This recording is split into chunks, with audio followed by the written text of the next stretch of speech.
자, 요번에는 그 각도 절단기에 대해서 말씀을 드리겠습니다.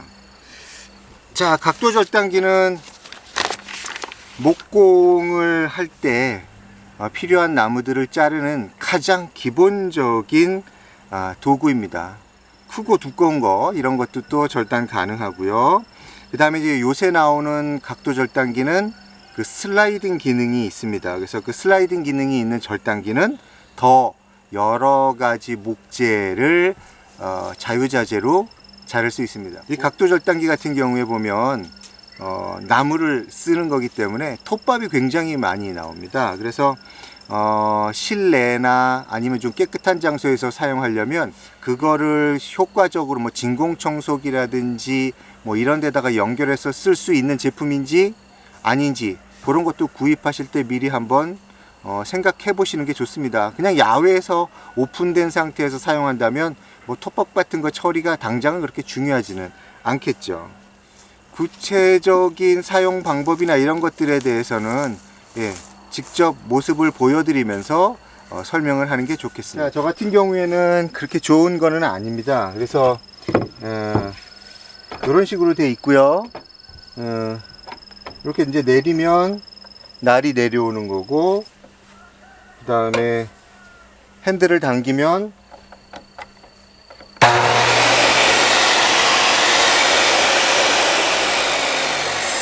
날이 돌아가는데요. 다 아시겠지만 이 안전 커버가 올라가면서 나무가 잘리는 형태입니다. 그래서 이제 아까 말씀드렸던 슬라이딩 기능이 있는 그런 제품 같은 경우엔 이게 이제 앞으로 뽑혀 나옵니다. 그래서 이 나무가 이렇게 있을 때, 이런 나무를 자를 때요,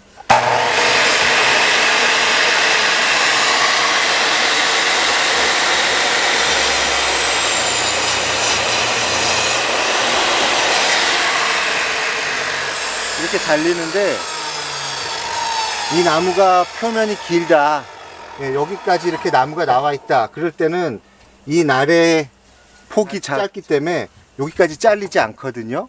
자, 그런데 이게 그 슬라이딩 기능이 있으면 이게 앞으로 나오기 때문에, 이렇게 당기기 때문에 날이 이렇게 오면서 여기까지 잘라지죠. 그래서 슬라이딩 기능이 있는 제품들이 훨씬 더 너비가 긴 목재를 자르는 데는 유리합니다.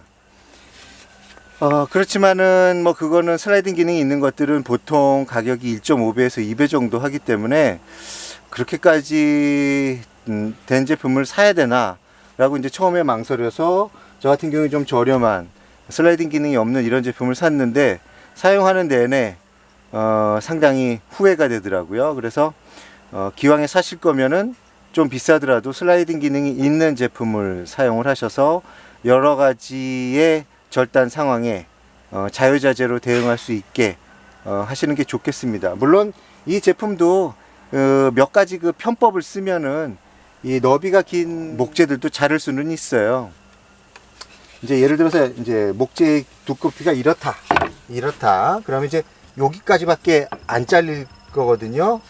그럴 때 이제 저 같은 경우는 어떻게 하냐면, 자, 요걸 이제 내려와서 자르면은 요 정도 잘립니다. 그 잘리고 있는 상태에서 손으로 이 목재를 일으켜 세워요. 그러면은 이 윗부분까지 날이 닿기 때문에 결국은 잘라지죠. 좀 거추장스럽기는 하지만 뭐 슬라이딩 기능이 없는 제품으로서 좀 목재가 너비가 있는 거를 자를 때는 좋은 하나의 편법이기는 합니다.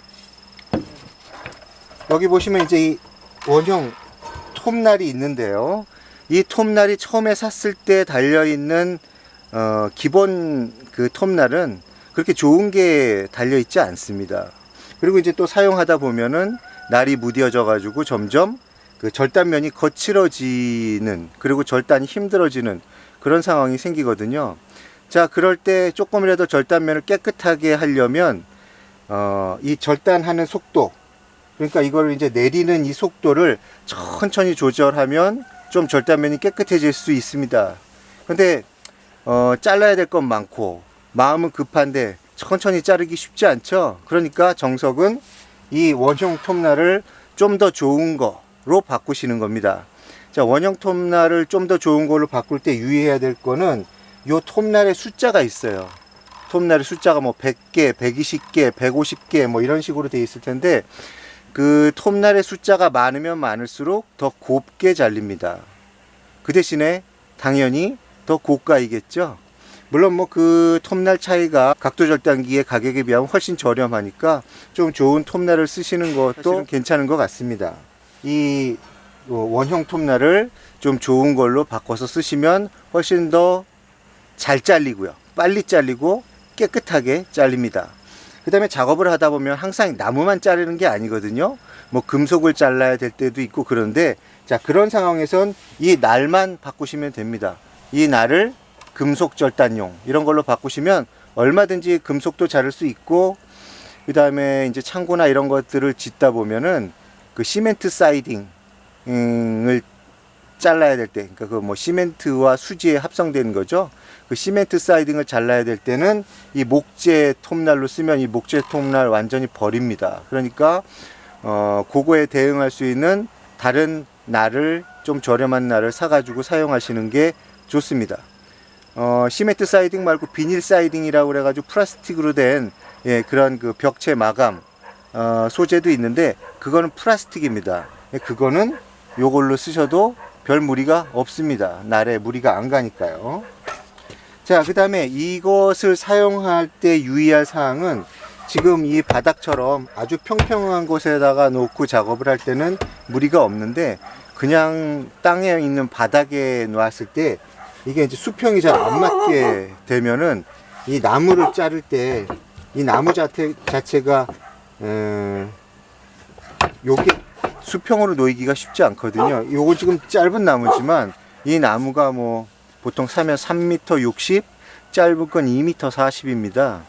그러면은 3m 60짜리가 여기에 놓여 있고 이게 기울어져 있다. 그러면 이 나무 끝에가 바닥에 닿아서 나무가 이렇게 떠 있는 상태가 되기 쉽거든요. 그래서 이 각도 절단기를 쓰실 때는 이 각도 절단기도 바닥에 편편하게 잘 놓으셔야 되고 그 위에 놓여 있는 긴 나무도 이 각도 절단기 위에 정확하게 이렇게 들리거나 이렇게 되지 않고 딱 붙어 있는 상태에서 잘리도록 하는 것이 상당히 중요한 부분입니다. 이걸 왜 각도 절단기라고 하는지 설명을 드릴게요. 자, 요게 이제 수직으로 내려오죠.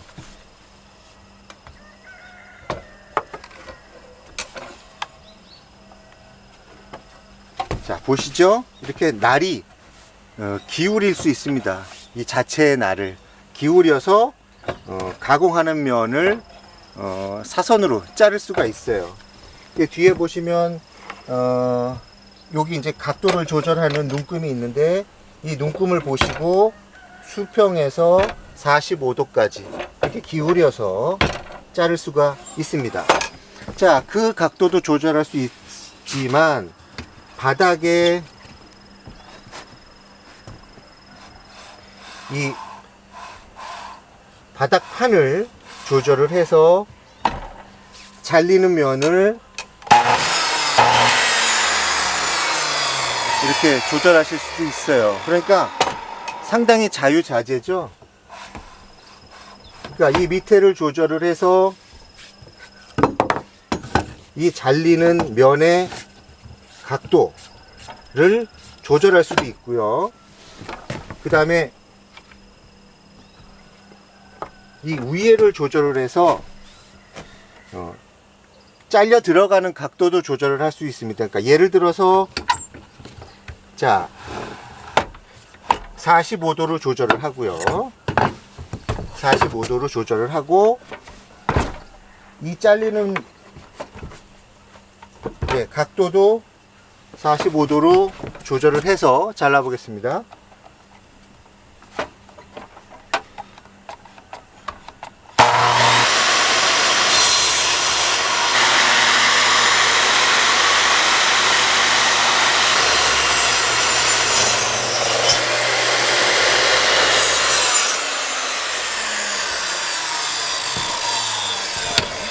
자, 이런 식의 보이시죠? 이런 식의 절단면도 만들어낼 수 있습니다.